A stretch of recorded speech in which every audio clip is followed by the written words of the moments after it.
Buenos días, ingeniera. Buenos días, compañeros. Somos estudiantes de turismo, segundo nivel de la Universidad de las Fuerzas Armadas. En la clase de turismo cultural, hemos trabajado en grupo un nuevo tema. Los integrantes son Amores Valentina, Hualpa Tamara, Perdomo Micaela, Villa Nicol, Quixpe Irving, Montenegro y Ilmar, en el cual hablaremos sobre un tema muy importante. Hablaremos sobre el budismo, el cristianismo, el judaísmo y más religiones como el hinduismo, el islamismo, y tendremos una entrevista que será de gran aporte. El cristianismo es una de las religiones monoteístas más grandes de todo el mundo, basada en la vida y en las enseñanzas de su profeta Jesús de Nazaret, o también llamado Jesucristo. Esta religión se trata de centralizar en la formación del pensamiento occidental. Esta abarca iglesias como la protestante, la ortodoxa y la católica. La importancia que tiene esta religión es tal que el conteo de los años conforme al calendario universal tiene como punto central el nacimiento de Jesús. En las principales doctrinas cristianas está el perdón de los pecados, la segunda venida, la resurrección de la carne y la divina gracia. El libro sagrado del cristianismo es la Biblia, tanto en su Antiguo como en su Nuevo Testamento. Algunas de las creencias más importantes del cristianismo es que el universo se creó por un ser divino llamado Dios.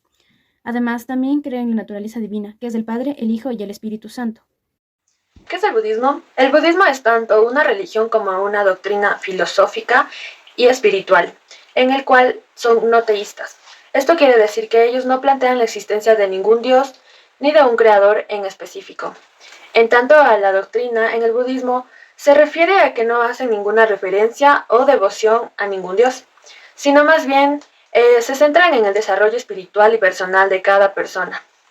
En el seno de esta religión hay bastantes prácticas, tradiciones y creencias religiosas espirituales. Desarrollan la sabiduría, la meditación, el renunciar a lo material, y al igual que la bondad y la compasión. Todo esto en el continente asiático. El judaísmo, la religión monoteísta más antigua que existe, y una de las religiones abrámicas formadas en el Medio Oriente. Dicha religión posee un conjunto de prácticas, tradiciones y costumbres que caracterizan a las personas que forman parte de su cultura. Su día sagrado es el sábado o sabbat, el cual se dedica al descanso. Su líder o cabeza de la religión es el rabino, la figura con mayor autoridad. El símbolo actual más conocido del judaísmo es la estrella de David. Sus días se rigen por medio de un calendario con combinación mensual lunar y anual solar, donde se encuentran las festividades y actividades. El culto se celebra en el templo o sinagoga, el lugar ceremonial más importante de la religión. Su lengua sagrada es el hebreo, que se emplea en los ritos y textos sagrados.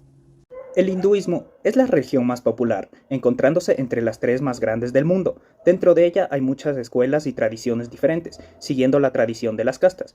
Sus principales dioses son Rama y Shiva.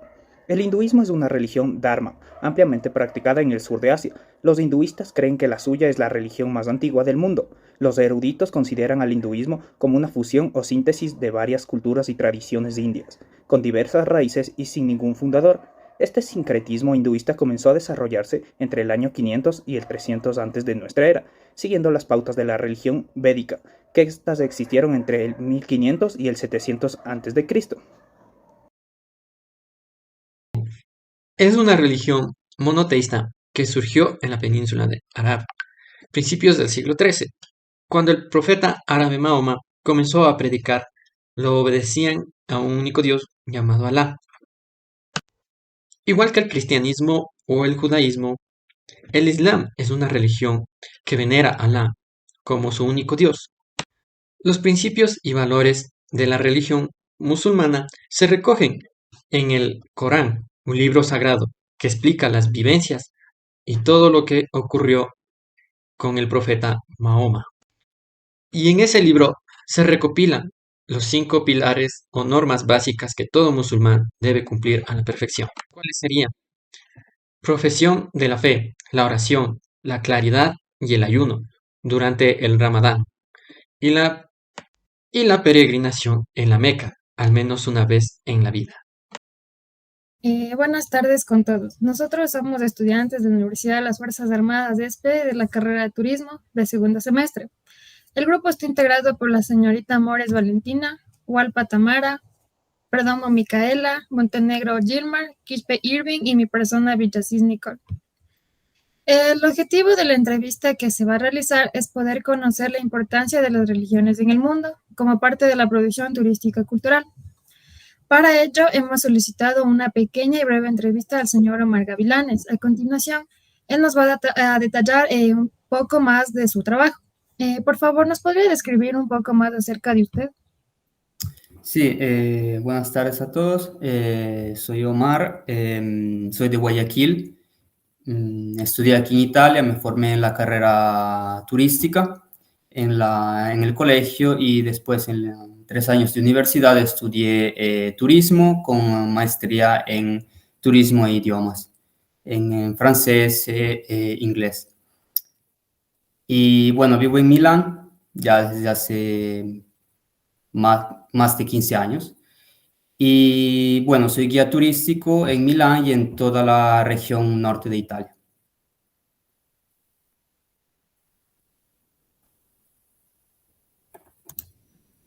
Listo. Para empezar, ¿nos podría decir usted cuál es la importancia de las religiones en el mundo como parte de la producción turística cultural? Bueno, a lo largo de la historia, la religión siempre ha dado una gran contribución al turismo. Por ejemplo, podemos mencionar las peregrinaciones que se llevaban a cabo mucho antes del nacimiento de Cristo. Eh, Hoy en día, digamos, el turismo religioso lo podemos considerar bajo dos aspectos, en lo social y en lo económico. En lo social, porque permite a muchas personas poder desplazarse, por ejemplo, por motivos, por ejemplo, para buscar, digamos, bajo el aspecto religioso, una paz interior, un equilibrio. Y en lo económico, porque permite a los países que reciben los turistas ingresos importantes para poder así, digamos, contribuir a un mejoramiento de la economía. Ya, y otra pregunta también, ¿podría decirnos usted cuáles son los diferentes tipos de turistas visitantes, pues, que pueden ser atraídos por el turismo religioso? Bueno, yo mencionaría tres grupos de turistas. En primer lugar, diría que pondría el grupo, digamos, de turistas que se apegan mucho más al aspecto religioso. Es decir, ir, por ejemplo, a una ciudad en particular, por ejemplo, la Meca en Arabia Saudí, donde los peregrinos se desplazan exclusivamente por razones religiosas. En segundo lugar, pondría el turista que se desplaza, por ejemplo, por razones religiosas, pero acompañadas por otro tipo de turismo. Puede ser el turismo relacionado con el aspecto de la naturaleza. Y en tercer lugar, pondría al turista que se desplaza por motivos religiosos, pero al mismo tiempo quiere apegarse a todo lo que concierne la cultura, es decir, la arquitectura religiosa, la ingeniería, ritos, cultos, todo lo que tiene que ver con la cultura en ámbito religioso. Ya, muy bien. Y como un aporte también, ¿nos podría contar tal vez alguna experiencia que usted tenga como de este tema del turismo religioso? Sí, una vez aquí en Milán, a una iglesia, digamos, bastante famosa que se llama Santa María delle Grazie, tuve la oportunidad de acompañar un grupo de empresarios japoneses. Eran 5 japoneses que querían visitar en pocas horas, digamos, la ciudad de Milán. Decidí llevarlos a esta iglesia porque uno de ellos me dijo enseguida el nombre de esta iglesia y les conté sobre la arquitectura, la historia, los ritos que se llevan a cabo y quedaron sorprendidos y fascinados por la cantidad de, digamos, de obras que pues, se podían apreciar. Y bueno, en otra ciudad, más en el norte, cerca de Suiza, en Como, tuve la oportunidad de acompañar un grupo de turistas alemanes. En este caso tuve que siempre emplear el inglés y, perdón, y en este caso, después de haberlos acompañado por la ciudad, y visitamos la iglesia, la Catedral de Como, que se encuentra en el centro de la ciudad, construida más o menos en el siglo XVI y que conserva muchos, digamos, cuadros y manuscritos importantes de la Edad Media. Listo, muchas gracias por su colaboración. La verdad ha sido muy amable al poder responder nuestras preguntas. Muchas gracias, la verdad. Muchas gracias a ustedes por la atención y nada, que pasen bien. Cuídense mucho.